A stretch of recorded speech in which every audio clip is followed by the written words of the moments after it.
Hi, and thank you all for joining us today.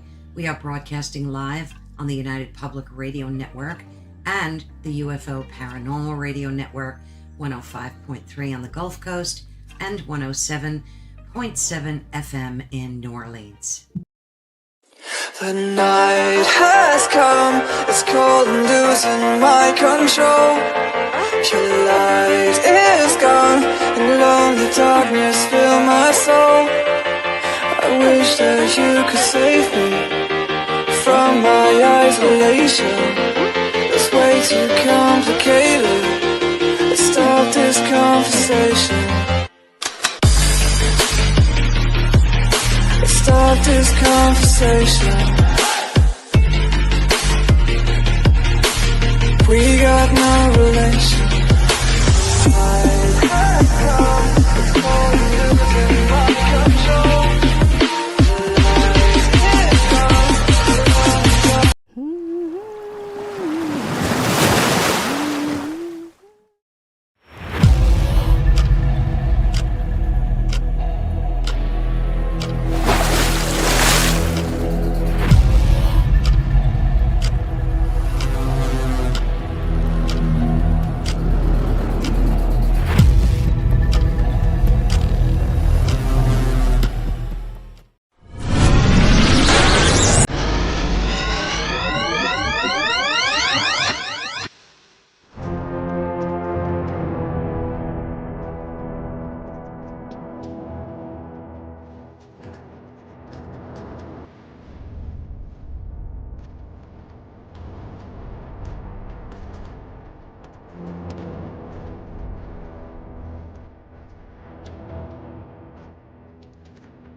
Hi, I'm Brittany Ashley, your host of Breaking Norms Building Dreams, your guide through this transformative journey in both business and life.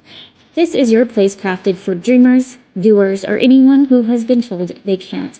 Get ready as we challenge those narratives together. You're tuning in live to the United Public Radio Network, airing on 105.3 and 107.7 FM in New Orleans. We are streaming on all the popular platforms every Monday at 3 p.m. Eastern Standard Time. Join me for a candid and thought-provoking conversation celebrating your unique journey because you are worth it.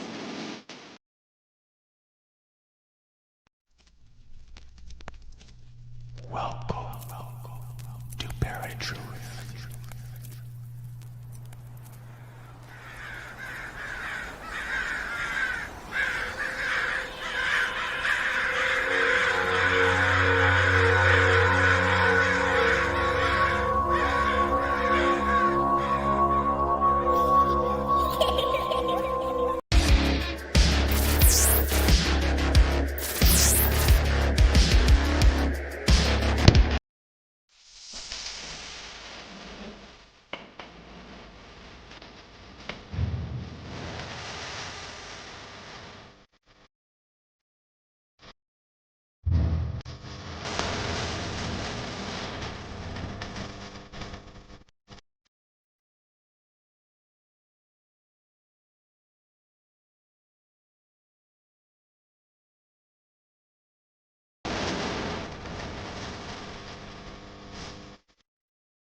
You're listening to UFO Undercover with your host, Joe Montaldo, right here on the Paranormal Radio Network.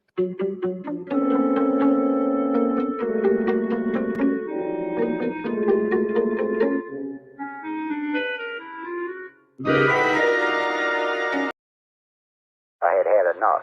Well, you drove out there into the middle of nowhere and had some sort of loud verbal display challenging ET in general out in the middle of nowhere? That's what I was doing. I actually had a pistol in my hand at the time. I was really ticked off. When I was having this fit, I was waving the gun in the air, okay, and I had this fit.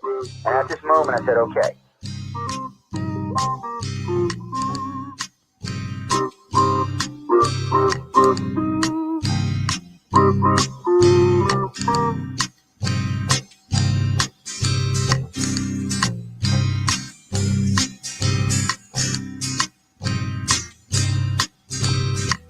He was a Louisiana man named Montaldo.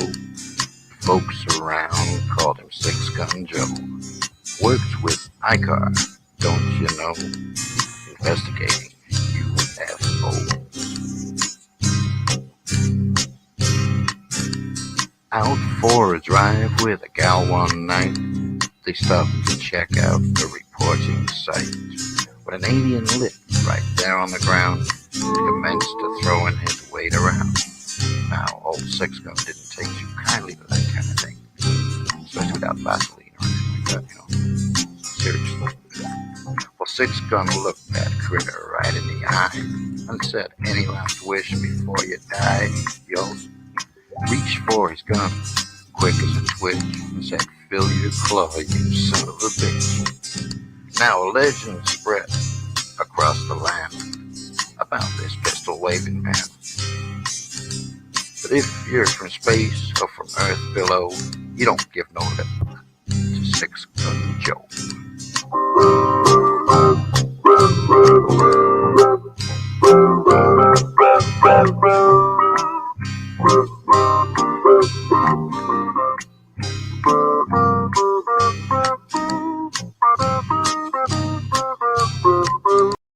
Welcome to UFO Undercover with your host, Joe Montaldo.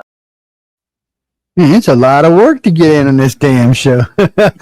Welcome, everybody, to UFO Undercover. We have Dolly Safran with us tonight.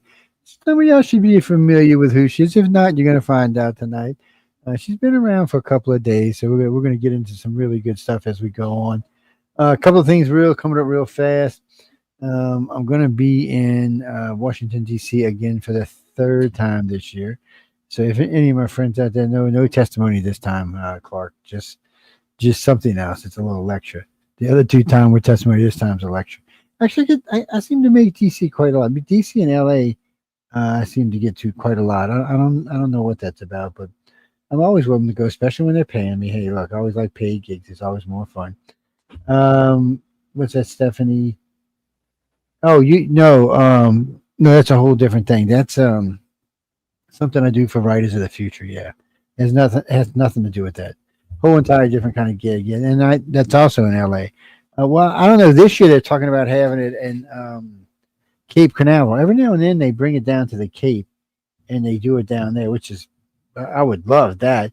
I would never get any work done with the winners because I'd be too busy chasing astronauts around. But I would have a really good time. But it's always fun wherever they go. I mean, they take really good care of you, and it's just a lot of fun. If before we go, if you're an author or an illustrator, I would go to writersoffuture.com. You can submit 4 times a year. If you win, all the paid trip to LA. You get to go out and get to hang out and get to meet all the famous writers in the world and or all the famous illustrators in the world and all those wonderful people. But anyway, on that note, we're going to, well, Jay just popped in. Where did he come from? The devil himself. Jay, have you met Dolly? Hey, Dolly, we haven't met yet, no. Nice to meet Dolly, you. Dolly, Jay. He's insane. So I just want to talk a little bit about just experiences tonight. I know you and I have talked about it before, and I've heard you talking about it on, what's that woman's name? Michelle. Who is that woman? Oh, God, yeah. Who is that? Who the hell is that? I don't. Something of the Roses. She manages the station. I think. Who the hell is it? Michelle DeRoche, one of my favorite people on the planet. She does such a wonderful job for me. She makes my life so much easier than it used to be. I just want to hug her every time I see her, which I'll see her later tonight. But anyway, Dolly, welcome. Nice to have you here with the crazy people. Just be glad it's only us two crazies tonight. Oh God, yeah. You don't want to come in on the news on the flip side of the chat. Oh, the chat. Oh my God, them people are nuts. Yeah, you never. The problem with the chat is you never know who's going to show up. I mean, it's an open show for the whole entire station. You just never know who's going to be there. Hell, it's already gotten one host fired. I don't even know.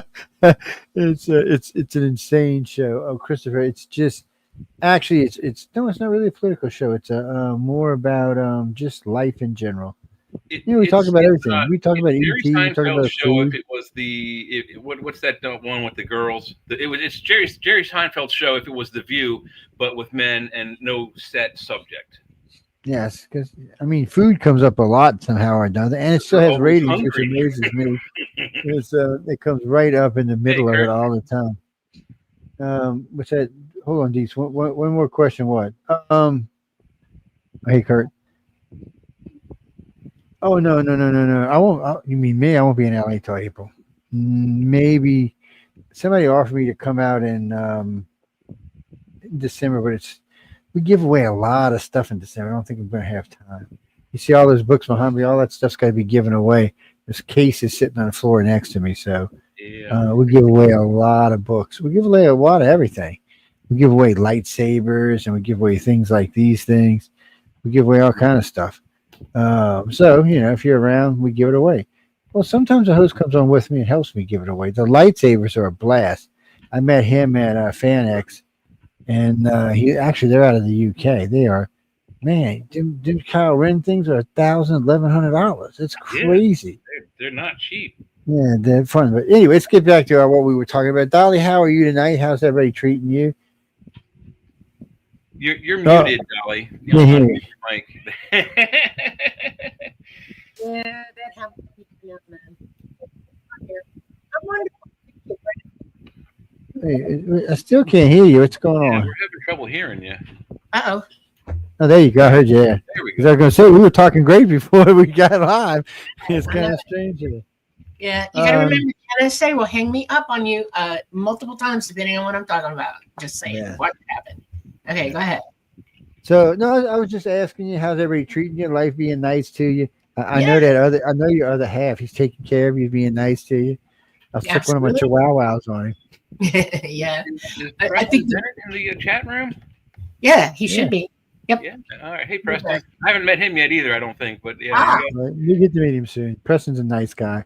Yeah. I hadn't seen him in a long time until I seen him in at the gala. What was it? 2 years ago? Yeah, we went. Well, you saw him personally when we went to the Writers of the Future thing. Yeah. Beautiful. I've seen him at other conferences. And he's been. Preston's been around a good time. He's always fun to talk to. He's always got a wealth of information. But anyway, we'll talk about Preston later. We love you, Preston, but we want to talk to Dolly. Yeah, he's on next week, isn't he?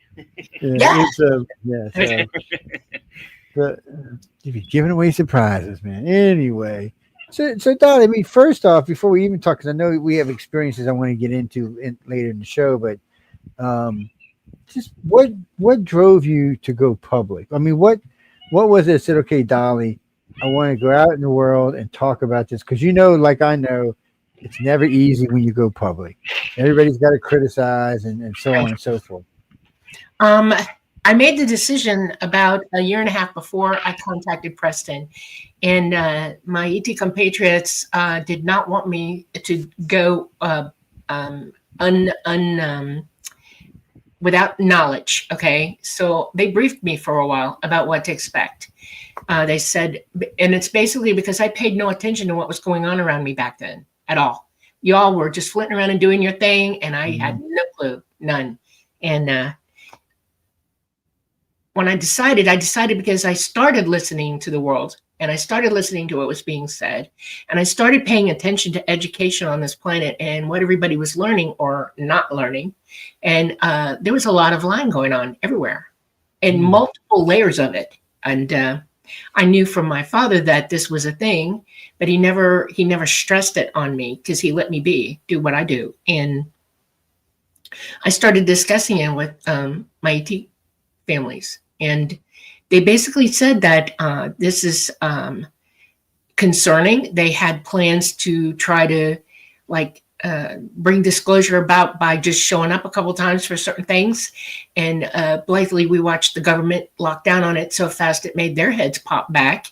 And they decided, and that's when my brain went, nope, not doing this. I'm from here. Okay. This is my planet. And frankly pissed me off.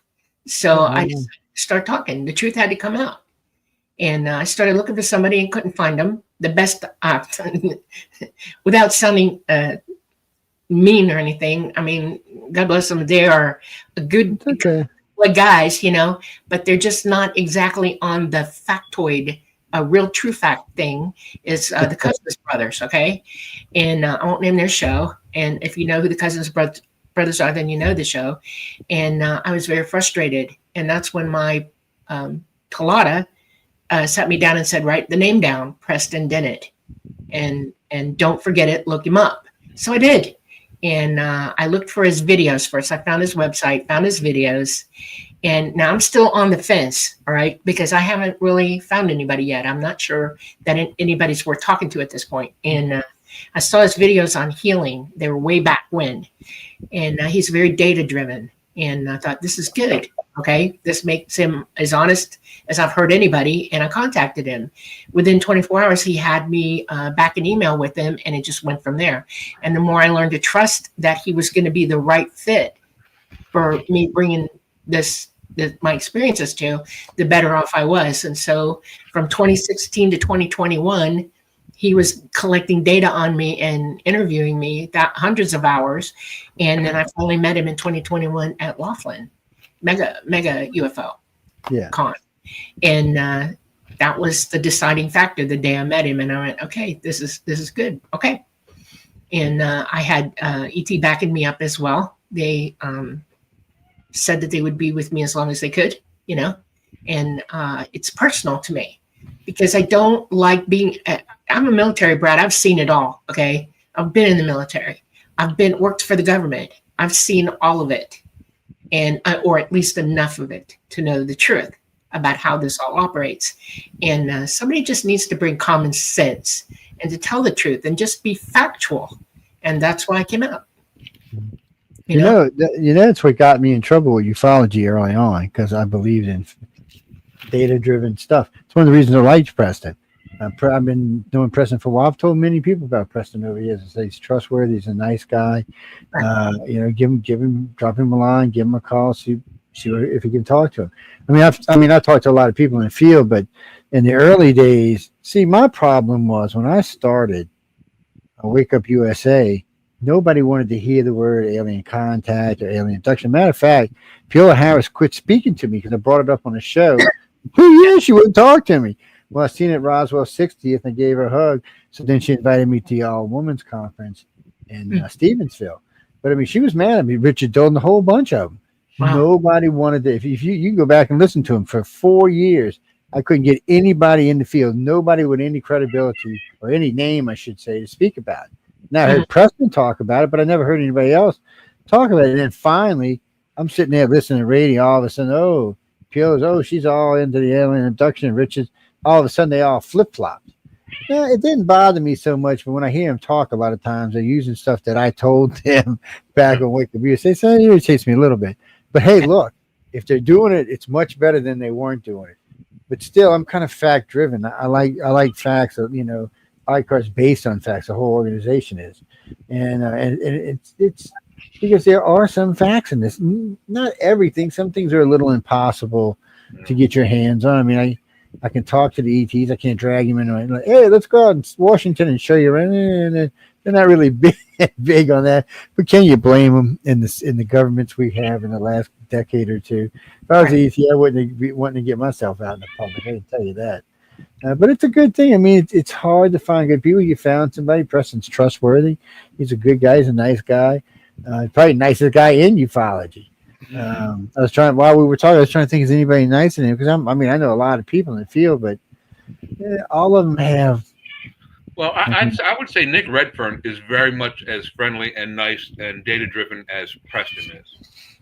Okay. Nick's a nice guy, but I still think Preston's a nicer guy. It's Preston, look, Preston done many shows with me over the year, and he can put up with my pain in the ass self.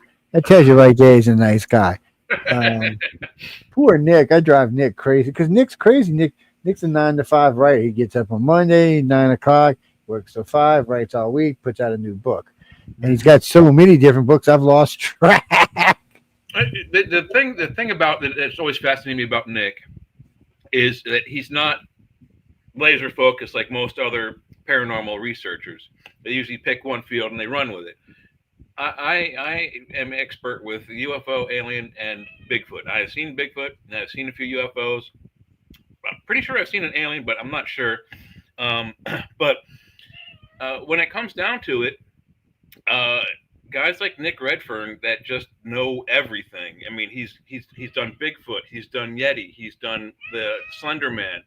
Because he reads a any lot. stuff that you can find in the paranormal realm, he wrote a book on it. Yeah, because he reads a lot.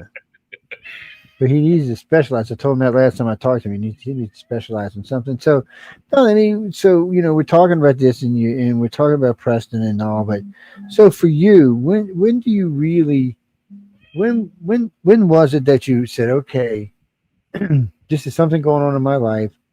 How do I deal with this? Ooh, wow, that's take your time. You got lots of time, so take your time. I named 3 points in my life where that became an issue for me. The first time was right after I was 19, because I knew what I was doing then. I had accomplished a great deal up to that point, and I was on the precipice of enjoying the fruits of my labor to work with ET. Okay, and but I realized that I needed to become specific in what I had to narrow down in my mind and what I was going to accomplish. And there was a wide open field for me. Many experiences that I had before that kind of gave me a charcuterie board of ufology with them, and I had to pick one. And so that was the first time I really had to sit down and think about what I wanted to do. The second time it hit me was when I was 43, and I was working in the DoD, and things were happening then. This is the second time we were in Iraq, Desert Storm first, and then the second time in Iraq. And it was, 2003. It was January of 2003, and I was sitting in the main post in one of the big conference rooms watching on the big screen, because they put the whole bloody thing up on video for us. We knew what was going on the inside. We watched it happening, especially in the 3rd Brigade and the 75th Ranger Regiment. And I sat there and I thought, this is not what I was taught by a team. This is not. I was in direct conflict with everything that I was raised to understand about humanity and what we should be doing, and we were doing none of it. Okay. And it hit me really hard then. I became laser focused in what I was thinking then, laser focused. By the time I hit 52, it exploded on me, and now that was my birthday night. What year was 52? It was 2008. Okay. And I sat there for an entire day thinking, I'm going to do this. I'm going to do this. I mean, I've put my life in danger before. I'm not afraid of anything. And I had to really accept the fact that if I came out to everybody, if I started blowing the lid off of some stuff and throwing my 2 cents in, that I was going to be turning a leaf that I couldn't walk back on. That was it. I'm walking into the fire and I'm going. And I did it. I decided that was the day. I decided I'm working this out, and that from that day forward, that's the way I've gone. Well, but that in all fairness to you, that's the way it should be. I mean, too many people, how can I say this, dip their toe in the water and then pull it back, and just their toe, nothing else, just that. And so I tell people all the time, you may not be right, you may be right, you may not agree with somebody, you may not agree with somebody, but if you don't put all the information out there, there is no way for the rest of the researchers to figure out what the frick is actually going on. Right. It's because as to date right now, currently we have 134 cases on file that have been. So somebody asked me one time, said, Joe, how could you do so many cases? I said, well, we had 62,000 members. I said, it's only 2 cases a member. It's not even a big deal. And it's actually it was way more than that, but they had to go through the cases and decide what the abduction criteria met or not. And then they went through all of them, and then the board went through them. It's a long process, but it was just something to help us to develop something we could use when we met someone who said they had been contacted. because we were trying to cut the time frame down. Is what we were trying to do, and it helps. Don't get me wrong; it does help. It's not 100% perfect, but it does help. And then we were so strict about hypnosis.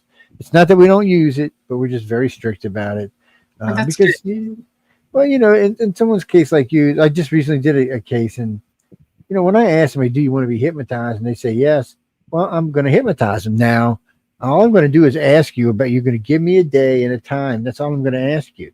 And I'm going to let you go through it front to back, and then we're going to stop with the video and the audio. And whoever's with you and us, we're going to sit down and we're going to go over the whole thing and formulate the next line of questioning. Not using the word extraterrestrial spaceship because I can't use those words. You have to use those words. If I use them, then it's useless. So it works really well. And so far, so far it's been about 95% effective. So we do use it. But a lot of people I found, if they talk to people like you or other people, or if they just get in a group, and they talk, they found that a lot of stuff comes out. It just kind of pours out. And a lot of people don't understand what uploads are. I'm sure you understand. I know you know what they are. It's how do you explain? A download. If you met a new contactee, how would you explain a download to them? I'm just curious. A download is downloads are conceptual. Okay, loaded with information. They're packed, and there are different levels of it. And the first thing you get from a download is a total concept of something. You're looking at a picture and you see the whole picture at one time, and then it takes you time to unpack what the information that's the data that's in that, and your brain starts working on it, and you go over it back and forth. It's like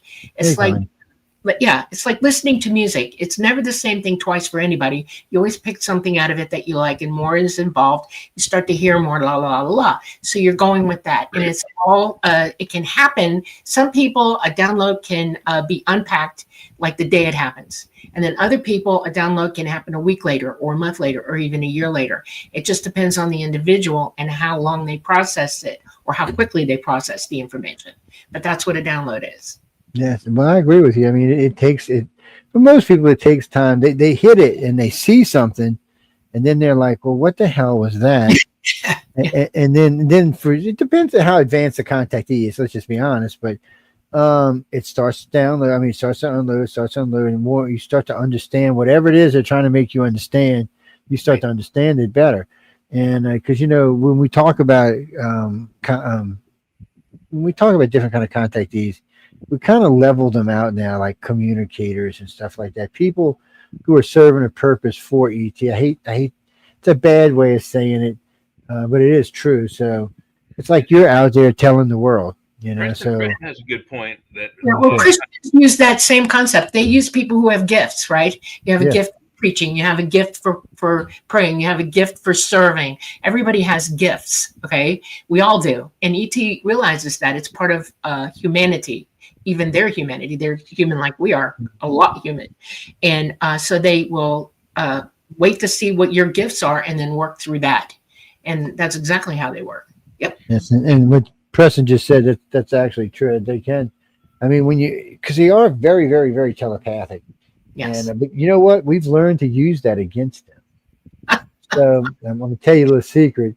The rookies, don't go try this, okay? Because you're going to end up getting hurt. But so when we find out, when we get one of those pieces of information that we just can't figure out what the hell it is, I will call, or one of the directors will call 50 of the contactees who don't know each other.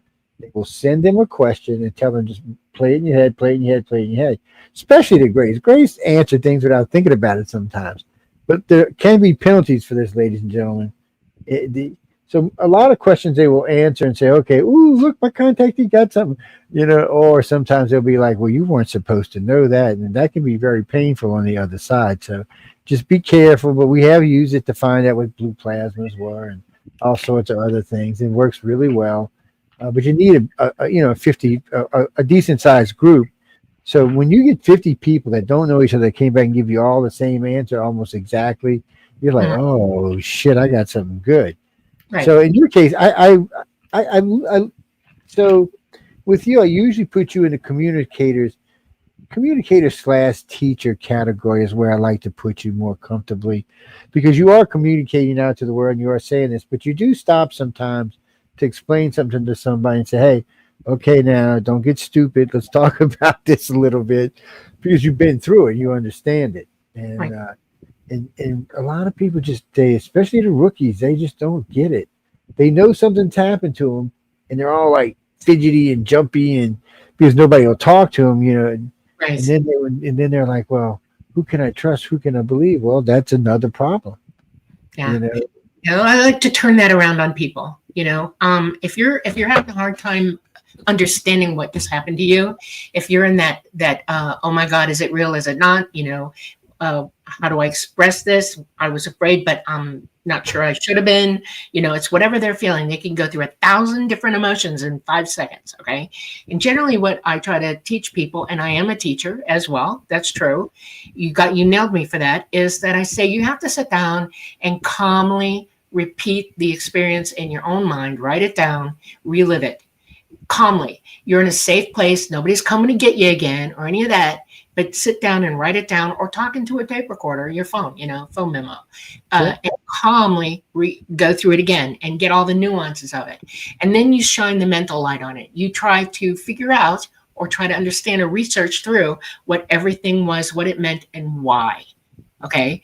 And then if you can't answer all of those questions, then you go find a very experienced experiencer or somebody who's in the field who can help you ferret those questions through, or send you resources, or send you in the right direction. It's all an experience. It's an experience from both sides.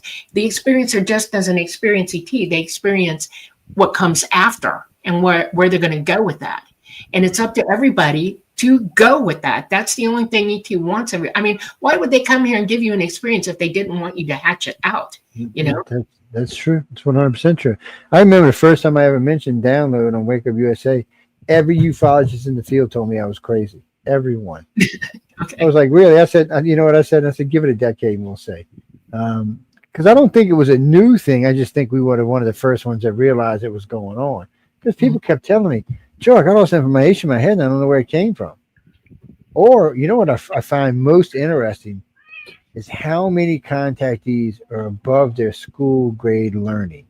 Yeah. They have information in their head is far above wherever they could be, college, high school, it doesn't really matter.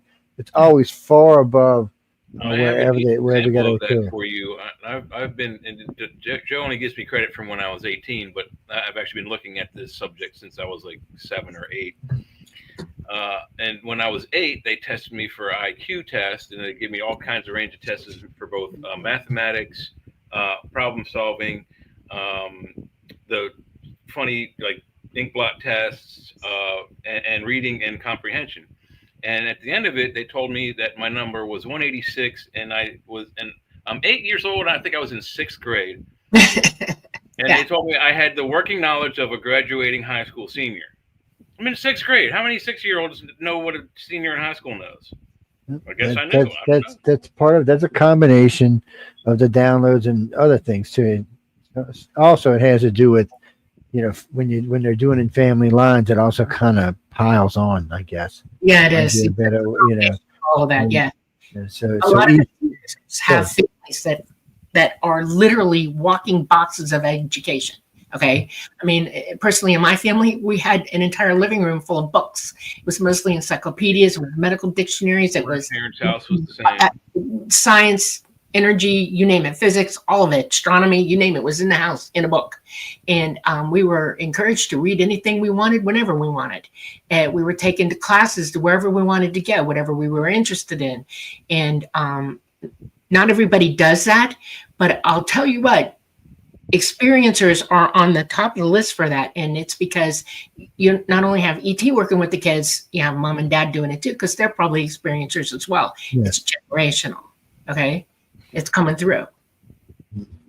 It is. I think back whenever this started, how many ever thousands, 10,000, 100,000, how many thousands of years ago it started, and a group of people they picked and working those kids, those generations forward. What we found out is it is kind of creating a gap between the rest of the people on the planet. When you go through a contactee group, you find that they're quite a bit smarter, a lot faster. Even though some of them are nervous and edgy because of things that have happened to them, they tend to be generally smarter in general. But Sometimes it's a little much for an individual. Their nerves take over. They break down. They have a hard time. I always tell them, I said, look, I'm not a psychologist. I can only help you so far when it comes to stuff like that. I said, if you talk your experience out, it will get better every time. And I Absolutely, yeah. said, what's that, Christopher? We'll talk about Millabs in a minute. Let's finish what we're talking about. But Okay. it does feel like, it does feel like it's a long-term generational thing. And they feel like, I mean, ET's looking like, I hate to say it this way, but they look like they're creating a subpopulation inside the current population on the planet. I don't know how else to say it. But also, they must be looking for something specific, because why No, else? I don't think they're looking for something. I think they're developing something. Yeah, I but why think would there's you a do that? war going on of mind here. Okay. I think that the governments on this planet know all this already. Okay. And I think that the population is dumbed down somewhat. So we have a rift going on. Okay. ET's working on it, and they're working on it too from the other side. And they're looking for intelligent people too, but they're building a different kind of intelligence among people. And emotional intelligence is not one of those things. Everybody who lives on this planet is usually emotionally wrecked with all kinds of stuff that they've seen, heard, or lived through on this planet that caused way more anxiety than ET ever thought of doing to anybody. Okay. I want everybody to get straight on that. We are as bad as anything else on this planet for messing with people's heads and sending them down roads they shouldn't be going down. Okay. And education is one of them, because if you tell somebody that you can't do this, or you're not economically straight enough to do this, I mean, the list is so long. I could spend an hour just naming every bloody reason why we're messed up on this planet. Okay. That's true. It is true. That's why I was laughing. Yeah. And so when we look at the divide happening, it is a divide. It is a huge divide. And it's because we have abilities. You've got a pineal gland that's gummed up. You know that, people aren't able to express out what they actually are born with to use. And the divide is getting deeper and deeper and deeper. You know, it reminds me of ladies and gentlemen, in case y'all didn't notice, the Air Force and the Navy in 2020 or 2021 actually started hiring psychics. They dropped their remote viewing program, and remote viewing has worked, but not the way a telepath can work. So, and they started looking for telepaths. Now, if you qualify, they pay you really well. But let me ask you this: do you want to work for the government? So I'm going to tell you what they do with this. Since you brought up Millabs a minute ago, one of their favorite things is, if they want to try to control like one of the three of us, they're going to use a sodium pentothal, sodium androthal, and a passive scan from a telepath. So now, unfortunately for them, anybody who's had long-term ET contact, it's probably not going to work. It might work in the very beginning, but it's not now. If they're just coming out, or there's somebody else, it'll work very well. But long-term contactees, it's hard because their brains are so used to telepathic communication with ET. It makes it hard for them to be able to do it. You can try to mess with the physical mind, but the consciousness is aware of everything, right. Still communicating with the physical mind. And it's really hard for a long-time contactee to be messed with that way. You can dope me or whatever, but my consciousness is in full operation, and it's completely running this car right now. Okay. Yeah. And that's making it hard for them, Yeah, it'll work just long enough to drop you back off at the house. That's how long it's going to work. No, Christopher, no. So you can this has been a thing they've been using for a long thing. The sodium androthal, sodium pentothal, along with hypnosis, has been being used for decades. Now what they're trying to do is use the hypnosis with telepathy. So they're really trying to double down on this, because unfortunately they're doing things to our citizens that they don't want you to know about. Right. And the average citizen's not going to be able to hold up to it. They'll cave. But when I'm doing hypnosis, I can tell if that's happened or not, and I will break them. If I don't think it's going to cause harm to the individual. Now, Jimmy, in Millabs are different in the fact that, one, there's only a few ways Millabs work. Like, we go all the way back to Betty and Barney Hill. The reason I knew the Hills was a Millab case when they were in the United States at the time was because they had an Air Force Colonel living with Barney. He had known several growing up, and Barney had been in and out of, I'm going to say this politely, mental institutions his whole entire life, because he didn't know what to do with it. So the government knew he had been taken. When he was taken in Canada, they brought him back, and he came back to the United States. They picked him up, and they did everything they can to find out what was going on. So the reason I brought it up like that is because that's one way they can find you, is if you've been in mental institutions. The other way is if you come public. Now, coming public is much different for advanced contactees than it is just for babies or rookies, okay? So advanced contactees, yeah, they want to get in your head, but it's going to be much harder for them to do so. Plus, sometimes ET takes a dim view of it, and then there may be repercussions for the people who picked you up. It's just one of the things. Now, other contactees who they might have remembered something like how an engine works or driving a ship but this one thing, they will take you, they will put you on to see what information you can give them about what the ship looks like inside, anything they can find out, they're going to try to get. And then they'll put you back under hypnosis and drop you back off. Well, if you're a rookie, you're really not going to know that happened. But if you're an advanced, you're going to actually, most advanced contactees have a tendency to fight it. And I think that's what ET knows, because especially the Greys, they keep a 24-hour link with you. If they feel like their person's in stress, they may do something not so nice. I'm not going to get into depth because it's not really pretty. It's not really nice. But they may do something. You ever see that movie Taken? Yeah, they may do something like that. Joe, I've lived it. In 2019, I lived it. They tried to cheat on me. My daughter and her husband were in Rockville, near Tallahassee at a promoter thing. He was a promoter and for bands or whatever. And I was in the house alone. 1 o'clock, 2 o'clock in the morning. Talata wakes me up. He said, "Look out the window, get out of the room now." And I looked out the window, and there's a guy all in black, and he's working on getting the window open to get me. Okay, I was up on the second floor, and the porch overhang was in front of my window, and it was solid. He could walk on it easily. And I got up and I walked out the door, and I left it cracked. I looked, and he bloody knocked him off the top of that thing and threw him to the ground.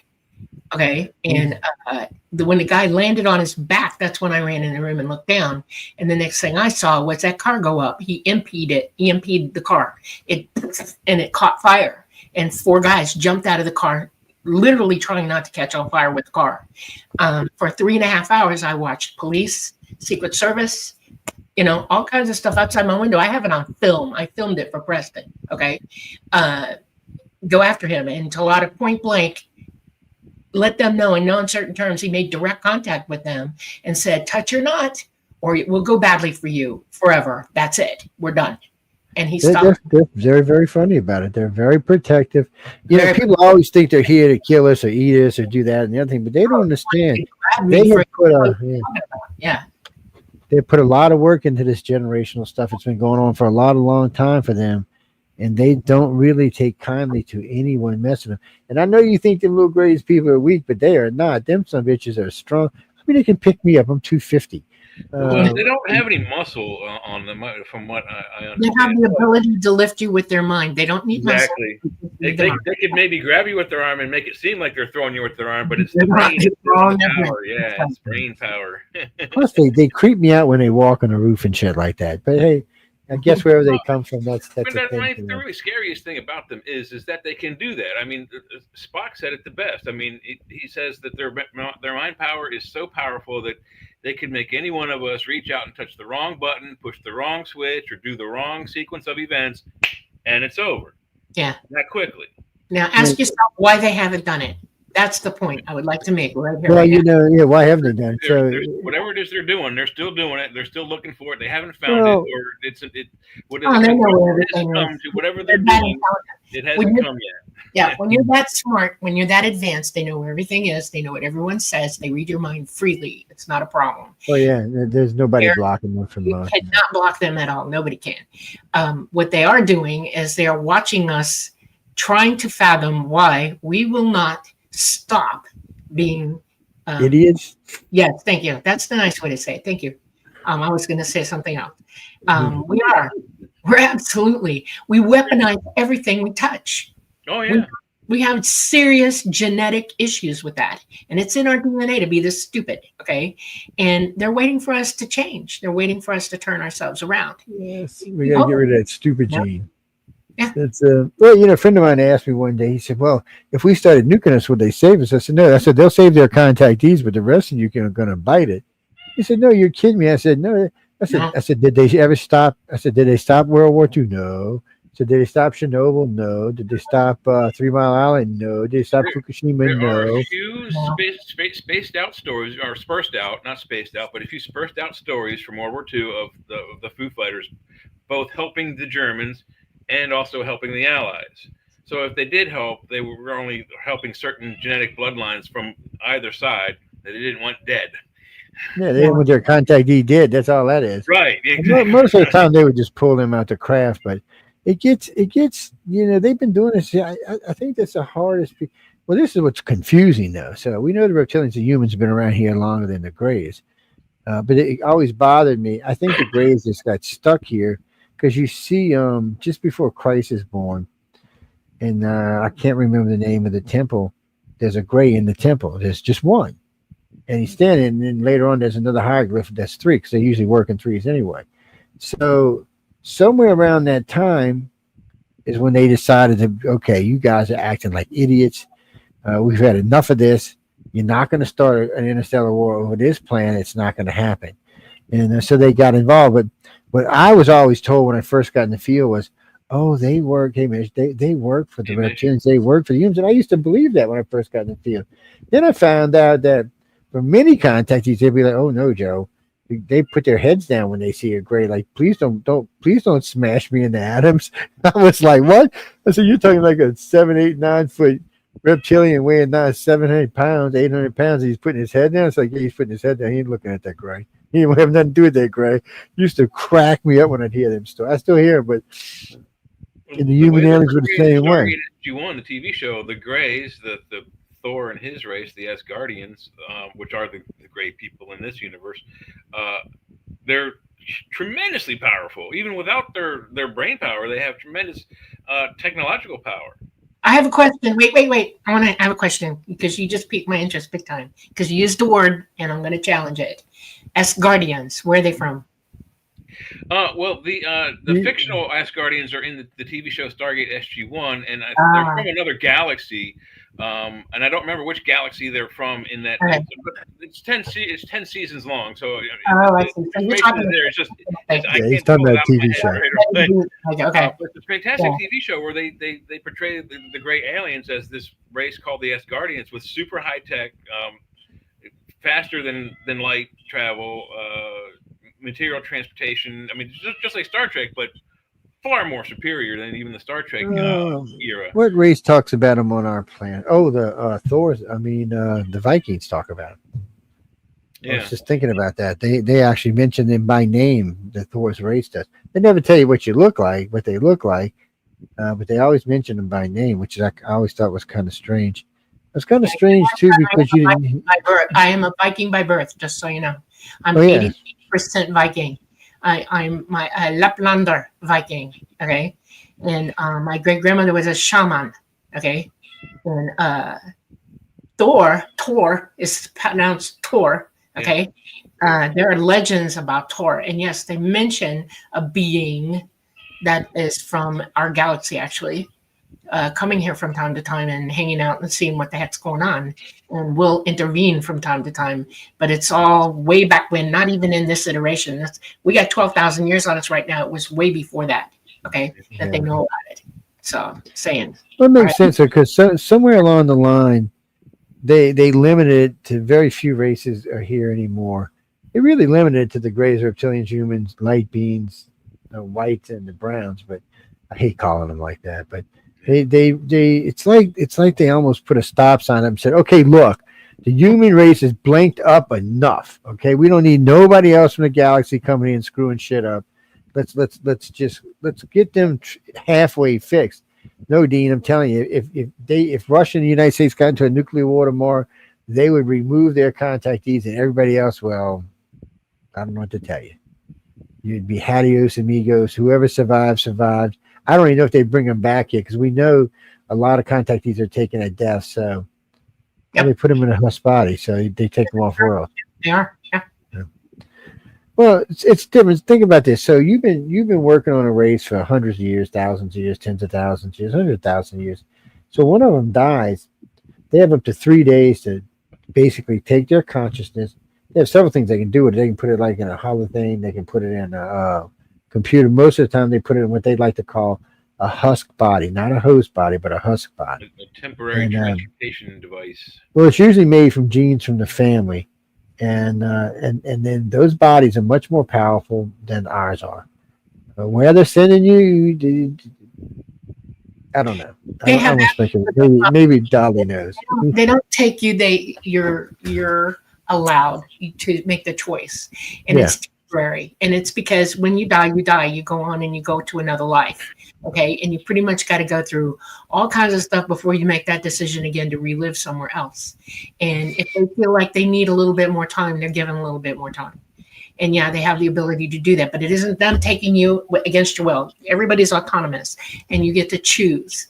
And it's not as common as you would think it is. It's not. A lot of people have heard this from ETs from time to time, and then what's the word? Expounded upon information with mythological ideas. Okay, and it's not completely true the way you're saying it. We are autonomous beings. Everybody is, so are they. We come from the same place. We all belong in source together. We are in the universe together. We're all related to one another. And if they haven't finished what they consider their life mission, they can take a short amount of time because they're that advanced to finish it through those means and those means only. But it's their life, their choice, and their way. That's how that works. Oh yeah, it's always your choice. Yeah. It's what's it? Greys have unlimited lifespan, as far as I know. I know. They have the ability to. Actually, they have the ability, if their body is damaged, to upload into a new body. I don't even think they breed like you think they do anymore. They just. Sure, they do. Example, related to Mama, I am a gray. I'm part gray. I'm also part tall white. I have the genetics for it, and proven genetics. Ouch. And it is. They breed just like we do. They have sex. They do everything. All right. But the older grays, the older they get, the less inclined they are to breed anymore. They usually get that all done before they're 100 years old, and then after that, they're just learning and becoming more wise, and their abilities advance, and they become elderly or mental, wisdom elders. Okay, so what you're thinking of is grays that are just no longer breeding. Okay, the younger ones do. If they kept breeding all the time, can you imagine how many people would be in the universe? Think about that. It would be out of control. So they have limits to what they do with that. It's population control for them. And they can live. I know that Mama's 836, and Mama has her mother who is over 1,000 years old, something. And that I know. Oh yeah, they live to be old. I know that. And it's because let them go that way.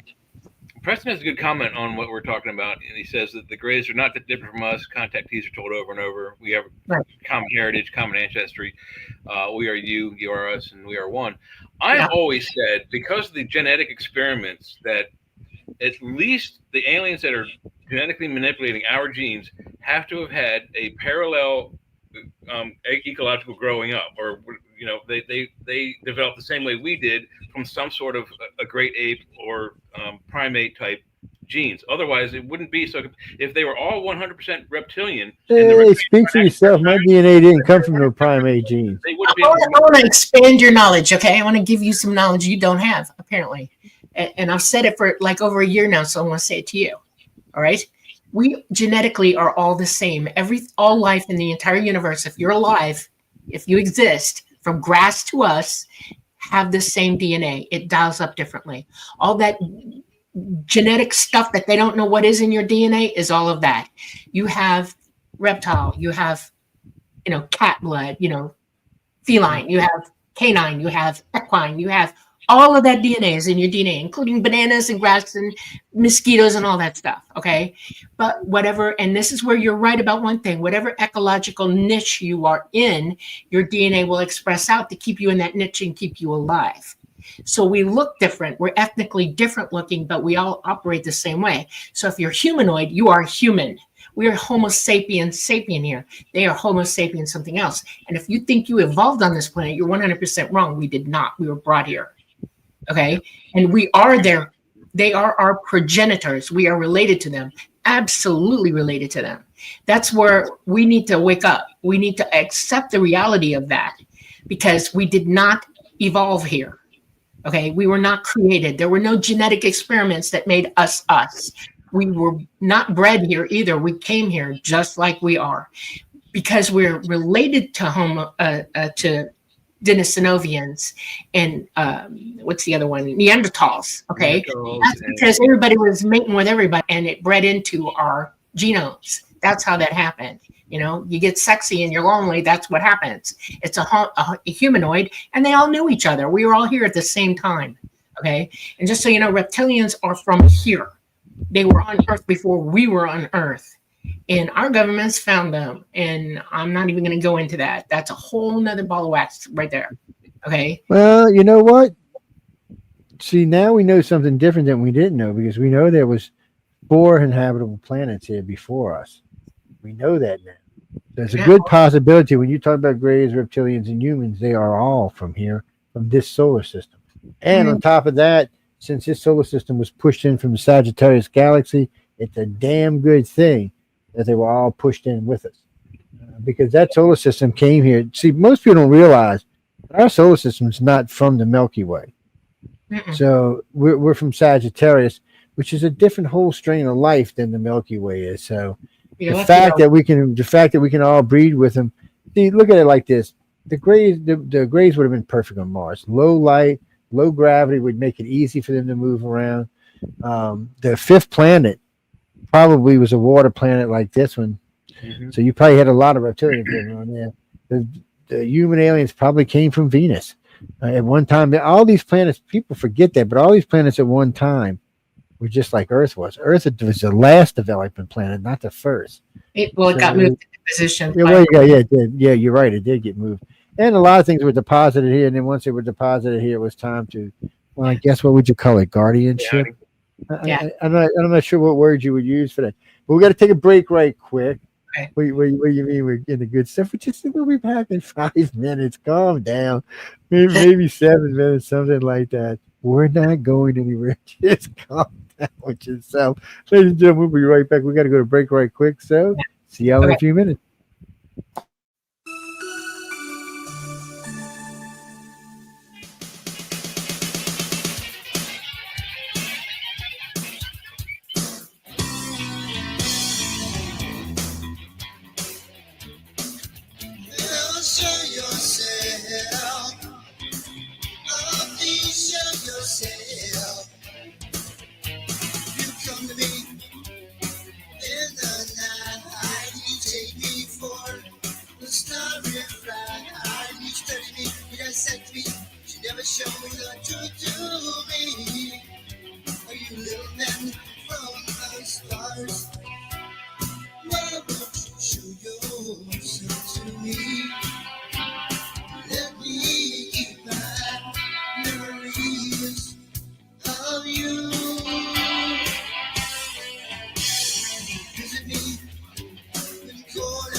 Memories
useless. Oh, tell me, are my thoughts right? Or a sea placed by you? Why won't you show yourself to me? Let me keep my memories of you.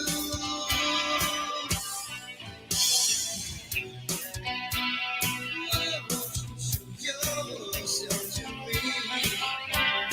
Let me keep my memories of you.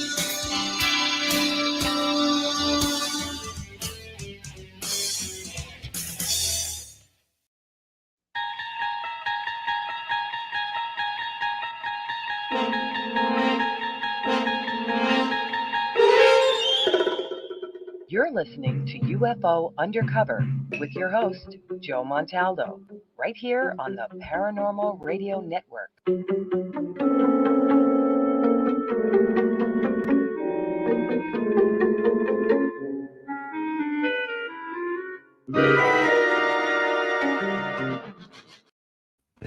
Welcome back, everybody. See, I told you it was a short break. Y'all all panicking like we were going to be gone for a week and stuff. Oh, man. It's no, it's a great conversations, and y'all should all be paying attention to what's going on tonight. There's a lot of information crossing through here this evening, so just take it as what it is. You can always write to any of us later on if you just seem to be lost in all of this. What do you mean we didn't talk enough about downloads? Oh, we were pretty thorough on the downloads. Sure. I think we went through it pretty well. Yes, I think we're pretty thorough on it, but hey, you can write to any of us. Okay, well, maybe this will help for the downloads. The way Dolly said it was it's like we do email. They send it a large amount of information, and you get it in a bundle, and you open it up in little packets, and then you decipher it. There's a great episode of Star Trek: The Next Generation where a gentleman finds a living spaceship.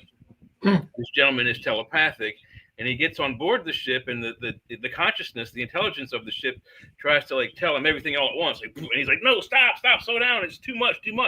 That's kind of what she's describing. It's like you get a huge, people have described, essentially it's like, they say it like this: I put a book under my pillow and I wake up the next day and the knowledge is in my head.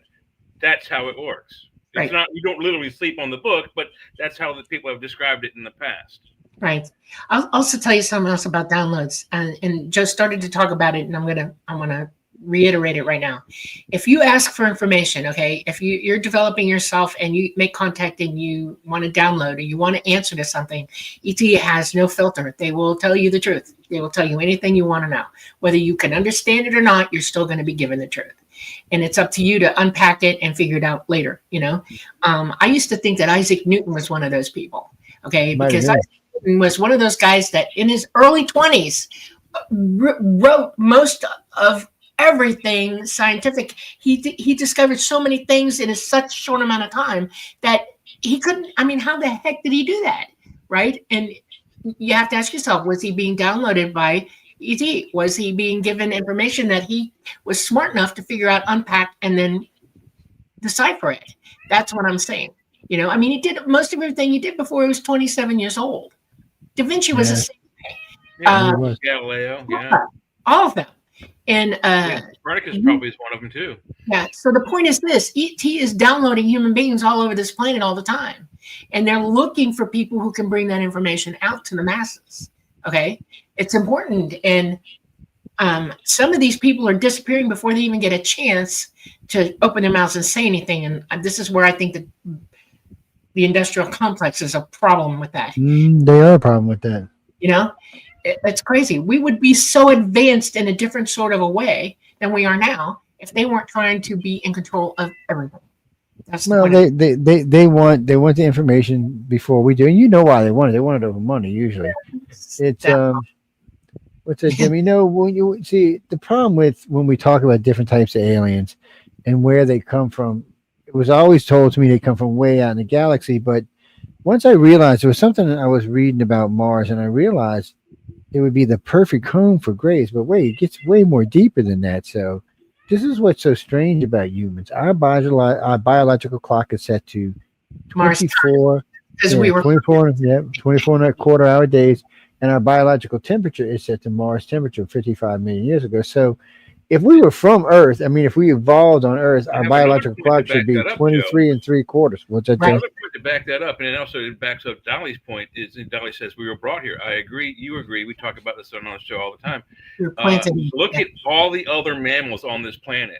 Every Mhm. single one of them is 85% to 95% covered in hair, covered. And I mean, sometimes their whole face is, but most of the animals, like the You're right about primates, that, their Preston. faces are naked. But all of the other mammals, including the great apes, they all are fully hairy. We are not. You pretty hairy, man. We Couldn't talk about lose that. hair that Oh, fast yeah. if it developed on this planet. You know, We would still have it because those animals do not get sunburned. Right. Animals that are native to this planet develop that hair. They do not get sunburned. We do.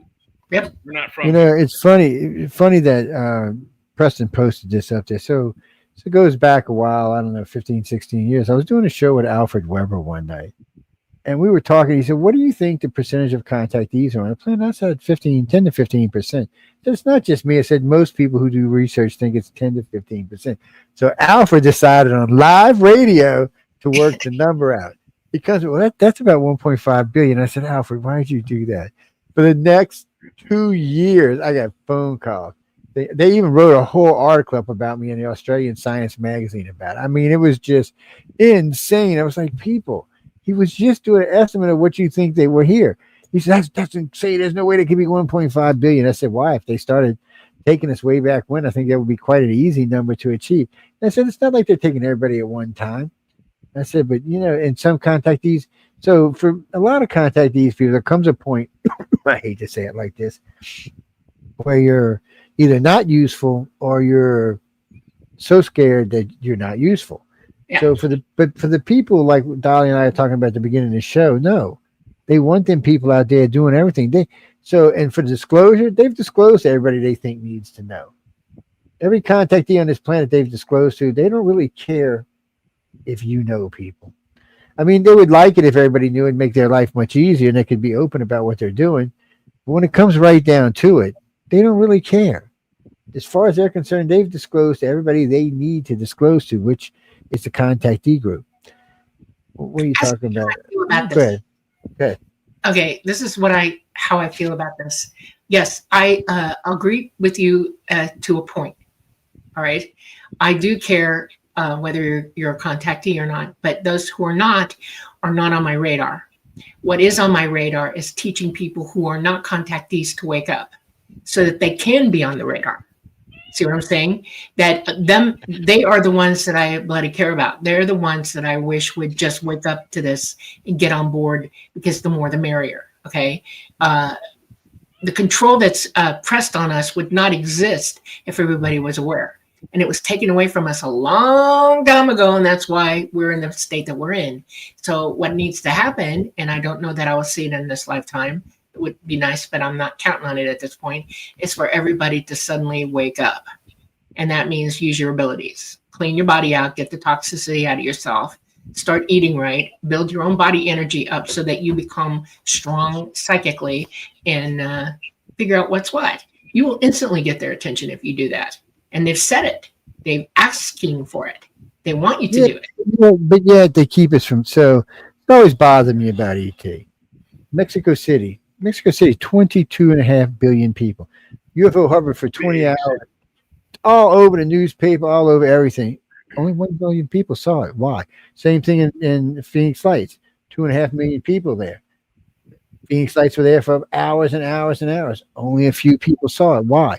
Because I don't think you can actually see the ships if you haven't been aboard them, or if you're not been exposed to extraterrestrial contact. I don't think you can see them. And there's many more accounts of that where people were thousands and thousands of people there, but only a handful of people saw. When I say handful of people, I mean I'm not being nice about this. So in Phoenix Lights, I think there was 18,000 people who actually saw it out of 2.2 million. Free will, Mish. Free will. And, intuition blind. Literally intuition blind. Your religion can blind you to ET. You know that, right? Okay. Your belief system, your family paradigm, society can blind you to ET. There's a million ways to be blinded. It's getting less and less and less because of media. Okay. And people have cameras. And and we get less pictures now than we did in the 60s. Figure that one out. Well, that's because now we have back engineered crap in the skies too. No, what it is if you can't see it, you can't film it. That's what it comes down to.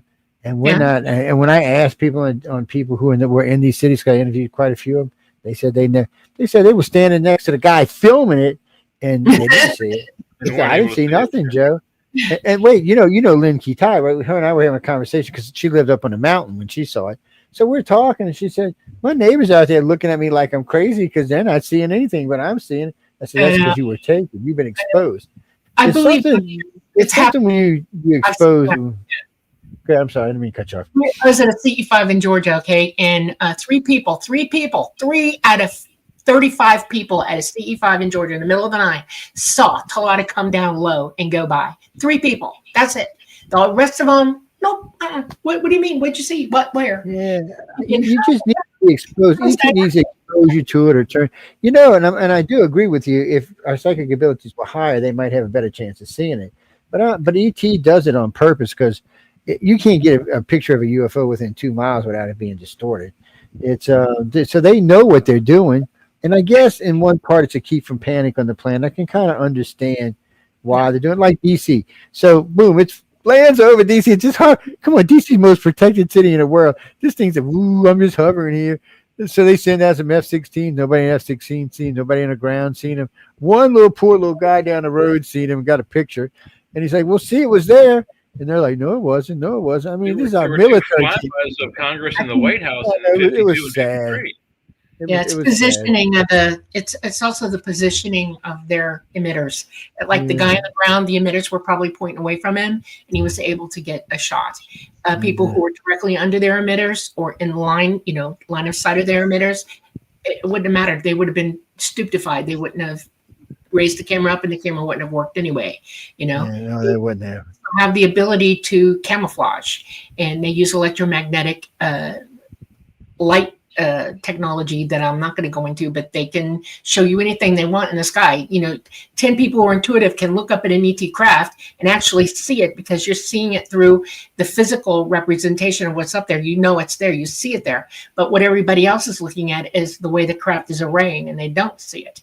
So yeah, it can happen that way. I'd bet you $50 you put them on hypnosis, they're contactees. Everybody I met in Mexico City was a contactee. Everybody I met in Phoenix was a contactee. That's a big. That's what I'm saying. There's a big difference between once you've been taken and if you haven't. Those people, matter of fact, those people will see them. They'll be driving in their car, seeing they'll know where they're at. They can actually go out and view them. But everyday normal people don't have that ability.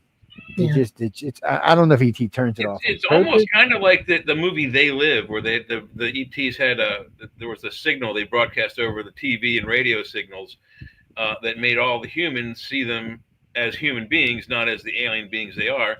And then once the small splinter group makes the sunglasses, it bothers me though. See the aliens as they are. And when you look at the money, it says this is your God instead of $1 bill. Movie They Live. It's fantastic, great ideas about how the ETs mask them. But I could see why ET doesn't want everybody seeing them at the same time because it's dangerous. It's not just dangerous for them. Think about what I just said about Mexico City. Let's say all 22 million people seen him. Holy shucks. There'd have been panicking. No telling how many people would have died over that. Just running around acting crazy. The ETs are here to get us. Same thing in Phoenix. Yeah. I have a feeling that people would start fighting each other over it because religion is religion. That's true too. And there would be religious arguments. There are too many control systems that the aliens have given us that would give us conflict. Government and religion are the two. But Preston also has a good question down here. Why are they telling us different things? So Joe and I did a show a couple of weeks ago where we noticed a marked decrease in at least UFO paranormal evidence coming in from like the 2000s forward. And we did a lot of history. We tried to look at things, and it really only most of what we had was what we just talked about, was the Mexico flap and a few other things. For the most part, the UFO phenomenon really kind of died about 20 years ago. I don't know if I want to say it died, but it definitely a serious decrease. So when I got into this field, I would get roughly a couple of cases a week. We're lucky we see a case a month now. That's because they're not here. They left. There's a reason for that. See, I can agree with that.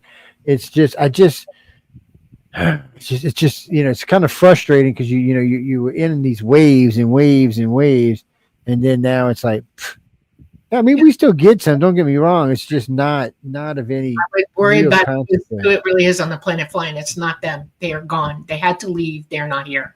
They will not come back until our poles finish changing. Period. The end.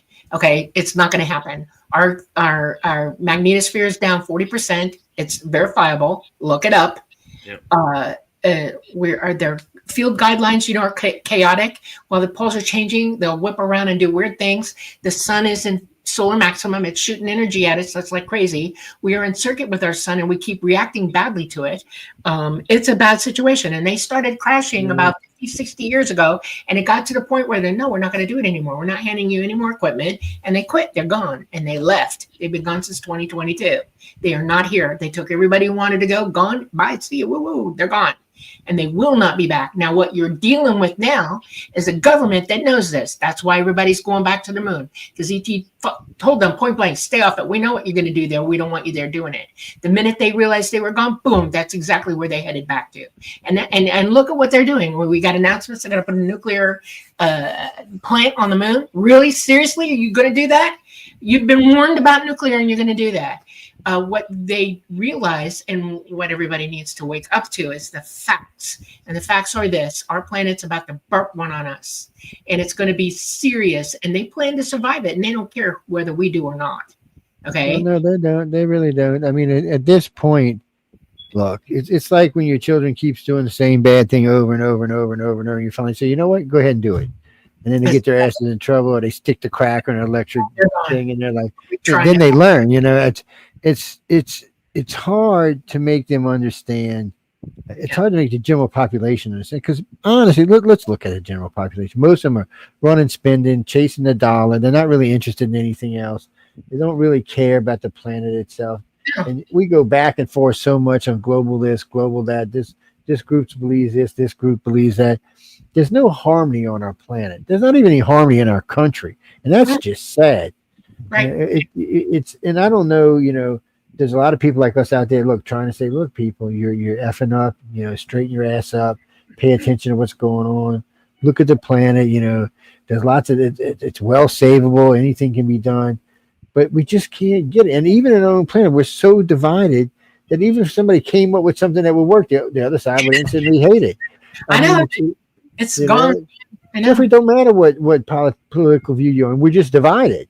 Yeah. It doesn't matter let's say the Democrats came up with a way to save the country. Republicans would be like, no. Republicans came up with it just, we have to learn how to be a country again. For that matter, we need to learn how to be a world again. What do you mean? What you mean when I said I wasn't a primate? I'm not a primate. I'm O negative, and O negative doesn't share any of its blood with the rhesus monkey, my friend. No. Neither do I. We're a different species. Sorry, guys. And actually, there's 65, almost 70% of all contactees are, well, we'll just say RH negative and leave it at that. And we've done lots and lots of studies on that. We had 3 of the best hematologists in the world do the studies with us on this. It's I want to bring something up about that. I want you to think about this seriously. Okay, medically speaking, maybe O neg, I'm A neg. There's AB neg. Okay, all the negative blood types have family members who are positive now. Yes. We're mixed in enough that I've got a child who's positive, okay, because of her father. All right. Yeah, so she's carrying my genetics in her. She has my A neg genetics in her. All right. And they can't express out. They're laying dormant right now, but it's possible for them to come back up. And if she was to marry somebody with negative blood to have a baby with that person, 90% chance of that child being negative. Okay. Negative. And you have to ask yourself, what is that DNA doing? Not doing anything in her genetics, but what is it affording her or giving her? And it's giving her a lot. It's giving everybody in this planet. We've read into it to the point that everybody's got some negative characteristics in their DNA. Think about that. Well, people tend to be more psychic. They seem to think of things different. And actually, when you talk to RH negatives, they're more united as a group. So it's a strange. That's right. Like, I'll tell you the truth about this. Like, when I meet people who are negative, I instantly gravitate to them because I'm automatically connecting somehow with them intuitively connecting. I hear you more. I hear you more. I hear Michelle more. She's a neg. Okay. Anybody who's negative blood type, I hear. She's a demon. She's an energy worker par excellence. She's really good at what she does. She's great with what she does. She really is. She's a smart But girl. I call her the Elvira of Canada, though. It drives her crazy. But that's on the top of it. That's where I'm connecting more. I'll meet people and I go, I got something going on with this person, and that's part of what that is. I'm actually reaching their mind quicker. I hear them faster than I do anybody else. Well, yeah, because you can touch them in a group. I mean, you can be just minding your own business, walking, and you look at somebody like, okay, hey, well, I can feel you, and why can I feel you so much better than I can feel him? It's and you know right off the bat, it really has to do with genetics. Well, no, Gene. So there are 48 blood types now, but okay, let me clarify this before people go crazy with this. First off, there's one that only has one. The golden blood type I don't want to talk about. People say it's got 500. No, it's actually got 50. It's going to breed its own self out. As a matter of fact, the majority of them are well too old to have children, so it's going to breed itself out. Most of these blood types we're talking about are going to bleed themselves out. Now, some of those blood types, about 26 of them, can actually still take blood from Rh negative. The rest of them can't, and that really dooms them, doesn't it? Because there's very limited blood for them to use. Their blood, it's such a small count group. If something happens, you've got to get blood from somebody. If you can't take it from the Rh negative group, you're kind of doomed. People with the rare bloods, you have to give blood, months in advance of any surgical procedure, so that they have your blood on hand. Yeah, just in case they, need more of it. Well, the majority of them, if I remember the hematological study, I have to go back and look, but last I checked out of if you take out the 8 and the 40 we're talking about, most of them will be gone within 10 years or within 20 years. They'll be down to just 2 or 3 of them. Well, because they're mutations of the mutation. See, Rh negative is a mutation to start off with, and then mutations of mutations. So sometimes that just doesn't work as well. It's like the one woman with the one blood type. But what is she going to do? Nothing. She's doomed. She is doomed. She has to blood to herself a lot. They have to keep it on. Yeah. So I mean, it's crazy where all this goes, and it does play into a lot of stuff. But sometimes when you're dealing with ET, it changes. I mean, you get mutated. I don't like that thing. I didn't like the way that sounded. But you'll be like, that's not quite what I meant, people. It's a mutation. Well, the green and blue eyes come from the Rh negative people. So look at it this way: about 3 million years ago, if you landed on Earth, everybody here would have had brown eyes, brown skin, and Rh positive blood. That's what they would have had. Oh, yeah. It would have been a boring species. And now here's another one for y'all. So more than half of the people in Hollywood and more than half of the people in politics have blue or green eyes. Figure that one out. Even though they're the minority. I mean, for green eyes, it's only 2%. For blue, I think it's about 10 or 12.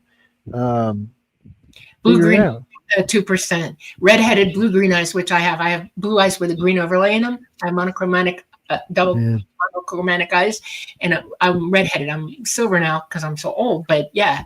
And I'm in the 2%. I'm the rare one. Okay. Yeah, that's what it is. Yeah. It's weird.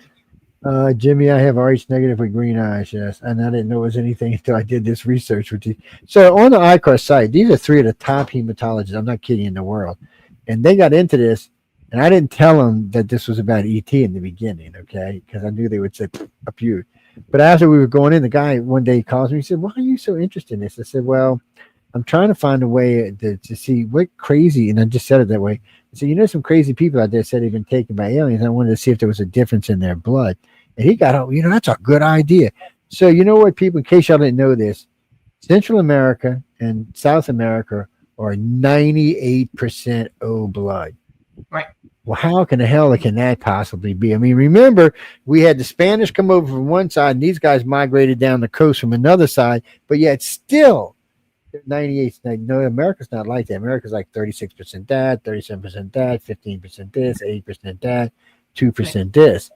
And most of Europe is that way, but the South America is not, neither is Central America. What's going on down there? And remember, when it comes to ET contact, there is a buttload of it in South America.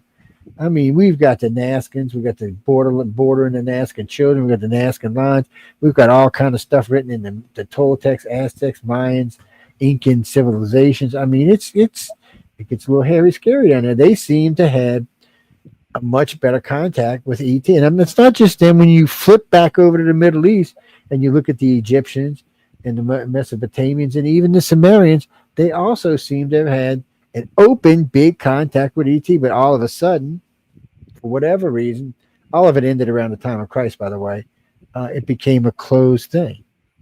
It became not just closed, it became shame on you for even saying that. You're a bad, evil person because you said ET picked you up or you even knew about ET. Why?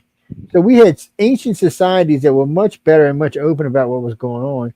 And now we've got an advanced society today that's so ass backwards, it makes me want to kick somebody. Exactly. Yeah. We're technically over the tops of our heads, and we've lost in translation of being techno people. We've lost the human side of us. Okay. Yes, I agree. It's huge, and that's not okay. You know, it's just not okay. What are you talking about? No. 60. We're talking about 65% of contactees are. This is done by 5 different organizations. We started it 20 years ago, and you can go listen to my first appearance on Coast to Coast about it. But then several other groups. There's only one group I ever heard said the opposite. And when I challenged them, they couldn't come up with any evidence. Yes, I challenged them. When you can tell me shit, that I'm going to challenge you. They just, matter of fact, they kind of folded up and went away. But it's interesting to see how we're changing and how we're growing and how we're leaving part of our own country and our own society behind. That's not what contactees want. I mean, that's not even what ET wants. But you're not giving them a choice. No. Yeah.